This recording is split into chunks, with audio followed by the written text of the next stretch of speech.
പ്രത്യേകിച്ച് ഒരു പ്ലാനും ഇല്ലാത്തൊരു സൺഡേ ആഫ്റ്റർനൂണാണ്. ഇപ്പോൾ ഏകദേശം 1 മണി കഴിഞ്ഞു. ഞാനിപ്പോഴേ എണീറ്റത് ബിക്കോസ് വേറെ പരിപാടി ഒന്നും ഉണ്ടായിരുന്നില്ല. അപ്പോൾ എനിക്കാണെങ്കിൽ പീരിയഡ്സിൻ്റെ ഒരു ആവാറായതിൻ്റെ കുറേ ബുദ്ധിമുട്ടും കാര്യങ്ങളൊക്കെയാണ് ഞാൻ കിടക്കുക. അപ്പോൾ എനിക്ക് എണീക്കാനും വയ്യ, ഒന്നും കഴിക്കാനും വയ്യ, ഉണ്ടാക്കാനും വയ്യ.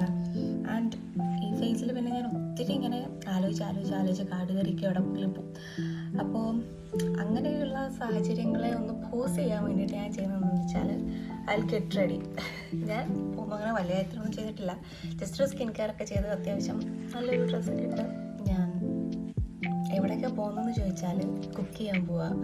ബിക്കോസ് എനിക്ക് ഫുഡ് പുറത്തുനിന്ന് കഴിക്കാൻ ഇപ്പോൾ ഒരു മൂഡില്ല. അപ്പോൾ ഞാൻ ചീരയും മഷ്റൂമും ഒക്കെ വാങ്ങിച്ചിരിപ്പുണ്ട്. അപ്പോൾ അതൊക്കെ വെച്ച് എന്തെങ്കിലുമൊക്കെ ഉണ്ടാക്കി കഴിക്കാം എന്തെങ്കിലും വിചാരിച്ചു. So it's going to be ഒരു കുക്കിംഗ് കൈൻഡ് ഓഫ് വ്ലോഗ്. അപ്പോൾ ഇന്നത്തെ ഒരു മെയിൻ ഡിഷ് എന്ന് പറയുന്നത് മഷ്റൂം റോസ്റ്റാണ്. ഞാനങ്ങനെ അത്ര അടിപൊളിയായിട്ട് കുക്ക് ചെയ്യുന്ന ആളൊന്നുമല്ല.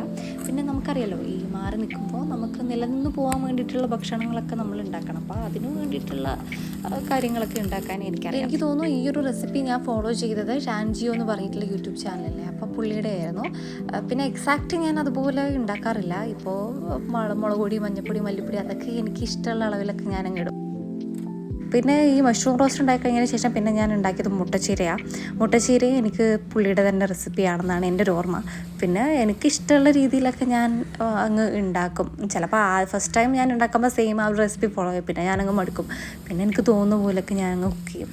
ഇന്ന് ആക്ച്വലി ഇത് മുട്ടച്ചീരയും മഷ്റൂം റോസ്റ്റും പിന്നെ ഞാൻ തൈരും എടുത്തിട്ടുണ്ടായിരുന്നു. സത്യം പറയാമല്ലോ, ഇത് എനിക്ക് ഭയങ്കര ഇഷ്ടപ്പെട്ടു. അത് ഞാൻ കഴിക്കുന്നത് കാണുമ്പോൾ നിങ്ങൾക്ക് മനസ്സിലാവും. ഞാൻ ശരിക്കും എൻ്റെ ഫുഡിനെ പുകഴ്ത്തി പറയുന്നതല്ല, ഞാനങ്ങനെ അത്ര അടിപൊളി കുക്കൊന്നും അല്ല, എനിക്കതറിയാം. പക്ഷേ നമ്മളിങ്ങനെ കഷ്ടപ്പെട്ട് നമ്മളിങ്ങനെ കുക്ക് ചെയ്തിട്ട് ഇങ്ങനെ കഴിക്കുമ്പോൾ അതിൻ്റെ എന്താ പറയുക, അതിൻ്റെ ടേസ്റ്റൊക്കെ ഇങ്ങനെ കിട്ടുമ്പോൾ ഉണ്ടാവുന്ന ഒരു രോമാഞ്ചം അങ്ങനെയും പറയാം. അപ്പോൾ അത് നല്ലൊരു എക്സ്പീരിയൻസ് ആയിരുന്നു സത്യം പറഞ്ഞാൽ. നല്ല ടേസ്റ്റ് ഉണ്ടായിരുന്നു. പൊതുവേ ഞാൻ ഇങ്ങനെ കുക്ക് ചെയ്യുമ്പോഴൊക്കെ ചിലതൊക്കെ പോവാറുണ്ട്. പക്ഷേ ഇന്നും എല്ലാം നല്ല അടിപൊളിയായിട്ട് വന്നു. ഞാനങ്ങനെ വളരെ സന്തോഷത്തോടു കൂടി ഞാൻ ഭയങ്കര എൻജോയ് ചെയ്ത് ഫുഡ് കഴിച്ചു. ഞാൻ ആക്ച്വലി ഏറ്റവും കൂടുതൽ എൻജോയ് ചെയ്ത് ഫുഡ് കഴിക്കുന്നത് ഞാൻ ഉണ്ടാക്കുമ്പോഴും പിന്നെ എൻ്റെ വീട്ടിൽ നിന്ന് മീൻ കറിയൊക്കെ ഉണ്ടാക്കി തരുമ്പോഴൊക്കെ.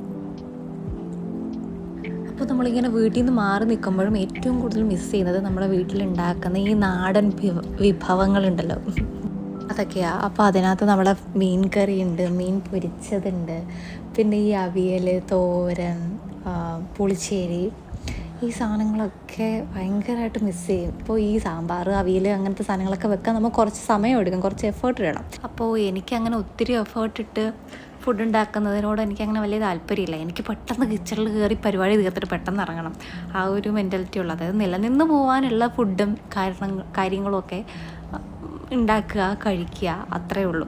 അപ്പോൾ ഞാൻ പറഞ്ഞു വന്നെന്താണെന്ന് വെച്ചാൽ, നമ്മൾ ശരിക്കും പറഞ്ഞാൽ വീട്ടിലത്തെ ഫുഡിൻ്റെ ആ ഒരു ടേസ്റ്റൊക്കെ ഏറ്റവും കൂടുതൽ മനസ്സിലാവണം എന്നുണ്ടെങ്കിൽ, അല്ലെങ്കിൽ അതിൻ്റെ വില നമുക്കറിയണം എന്ന് പറഞ്ഞു കഴിഞ്ഞാൽ, നമ്മൾ വീട്ടിൽ നിന്ന് കുറേ നാളിങ്ങനെ മാറി നിൽക്കുമ്പോൾ നമ്മൾ അന്ന് നമ്മൾ വേണ്ടാന്ന് പറഞ്ഞ് മാറ്റി വെച്ച അവിയലിനും വേണ്ടാന്ന് പറഞ്ഞ് എടുത്ത് മാറ്റിയ ചമ്മന്തിയുടെയൊക്കെ വില നമുക്കിപ്പോൾ മനസ്സിലാവും. ശരിക്കും ഞാൻ വീട്ടിലത്തെ ഫുഡ് മിസ് ചെയ്യുന്നു ഗൈസ്. എനിക്കിവിടെ ഇരുന്നിട്ട് ഒരു സുഖം തോന്നില്ല. അപ്പോൾ ഞാൻ വിചാരിച്ചു ലൈറ്റ് അടിക്കുന്നുണ്ടല്ലേ, കുഴപ്പമില്ല. ഓക്കെ, അപ്പോൾ ഞാൻ വിചാരിച്ചു വി ക്യാൻ ഗോ ഔട്ട്. പുറത്ത് പോയിട്ട് എന്തെങ്കിലും ചെയ്യാതെ, പുറത്ത് പോയിട്ട് പ്രത്യേകിച്ചൊന്നും ചെയ്യാനില്ല. ഐ എം ഗോയിങ് ടു ഒരു ചായയൊക്കെ കുടിച്ച് ഫ്രഷായിട്ട് വരാം. ഓ, ഞാൻ കൺസീലർ ഇട്ടില്ല. ഈ കൺസീലറല്ലേ മാസിൻ്റെ, ഇത് ഞാൻ മറ്റേ പിങ്ക് ഫ്രൈഡേ സെയിൽ വന്നപ്പോൾ വാങ്ങിച്ചതാണ്. അപ്പോൾ അന്ന് എനിക്ക് കുറച്ച് ഡൗട്ട് ഉണ്ടായിരുന്നു, ഈ സാധനമൊക്കെ ഞാൻ യൂസ് ചെയ്യുമോ, ഇതിനൊക്കെ ഉപയോഗം ഉണ്ടാവുമോ എന്നൊക്കെ. ടു ബി ഓണസ്റ്റ്, ഞാനിപ്പം മേക്കപ്പ് ചെയ്യുമ്പോൾ ഈ കൺസീലർ മാത്രമാണ് യൂസ് ചെയ്യാറ്. അങ്ങനെ ഫൗണ്ടേഷനൊന്നും ഞാൻ അങ്ങനെ അധികം യൂസ് ചെയ്യാറില്ല. ലിപ്സ്റ്റിക്കും കൂടി ഇട്ട് മുടി ഇട്ട് കഴിഞ്ഞാൽ നമ്മുടെ പരിപാടി കഴിഞ്ഞു. So this is my final look. പിന്നെ വലിയ കാര്യമായിട്ടൊന്നും ചെയ്തില്ല, ചായ കുടിക്കാൻ പോവാം. ഞാനങ്ങനെ പോയത് ബെസ്റ്റ് ബേക്കേഴ്സിലാണ്. അവിടെ മുട്ട പപ്സും പിന്നെ ഒരു റോളും കഴിച്ചു.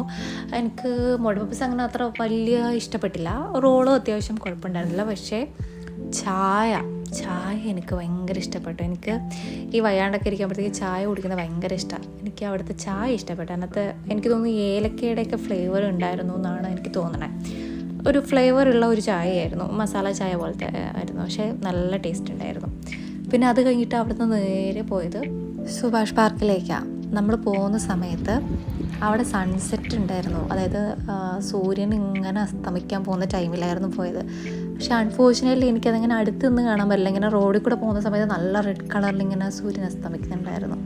പക്ഷെ കുറച്ചും കൂടെ നേരത്തെ വന്നിരുന്നെങ്കിൽ എനിക്കത് കറക്റ്റായിട്ട് കാണാൻ പറ്റിയേനെ. പക്ഷെ ഞാനത് മിസ് ചെയ്തു, ബട്ട് കുഴപ്പമില്ല. പിന്നെ അവിടെ നിന്ന് നമ്മൾ നേരെ വന്നത് ലുലുമോളിൽ എന്തോ ഒരു സാധനം വാങ്ങിക്കാൻ എന്തോ വന്നതാണെന്നാണ് എൻ്റെ ഒരു ഓർമ്മ. പിന്നെ അവിടെ നിന്ന് നമ്മൾ ഫുഡ് കഴിക്കാമെന്ന് വിചാരിച്ചു. ആക്ച്വലി ഞാൻ ഓർഡർ ചെയ്തത് മന്തിയായിരുന്നു. പക്ഷേ നമ്മൾ പുറത്തുനിന്നൊക്കെ കഴിക്കുന്ന മന്തി ഉണ്ടല്ലോ, ആ ഒരു മന്തിയുടെ ഒരു ടേസ്റ്റ് ആയിരുന്നില്ല. ആ ഒരു റൈസിനൊക്കെ വേറെ എന്തോ ഒരു ഫ്ലേവറായിരുന്നു. ശരിക്കും പറഞ്ഞാൽ എനിക്കത് ഇഷ്ടപ്പെട്ടില്ല. പിന്നെ നമ്മൾ ഈ പറഞ്ഞ പോലെ വന്നു, ഓർഡർ ചെയ്തു, പോയില്ലേ, അപ്പം അതിന് കഴിച്ചല്ലേ പറ്റുള്ളൂ.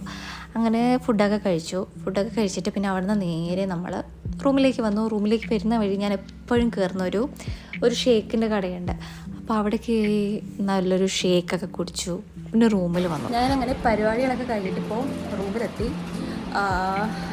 റൂമിലെത്തിയപ്പോഴാണ് ഞാൻ ഒരു കാര്യം ആലോചിച്ചത്. ഞാനൊരു കൊളാബ് ചെയ്യാനായിട്ട് ഒരു ഡാൻസിൻ്റെ, അപ്പോൾ 2 ഡാൻസേഴ്സിനെ കണക്ട് ചെയ്ത് കൊളാബ് ചെയ്യാം, ഞാൻ കൊറിയോഗ്രാഫി വീഡിയോ ഞാൻ സെൻഡ് ചെയ്യാമെന്നൊക്കെ പറഞ്ഞിട്ട് കുറേ ആയി.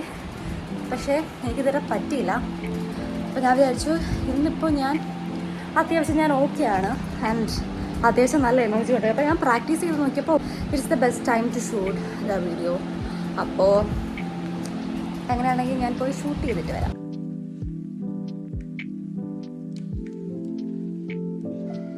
I am done with my practice.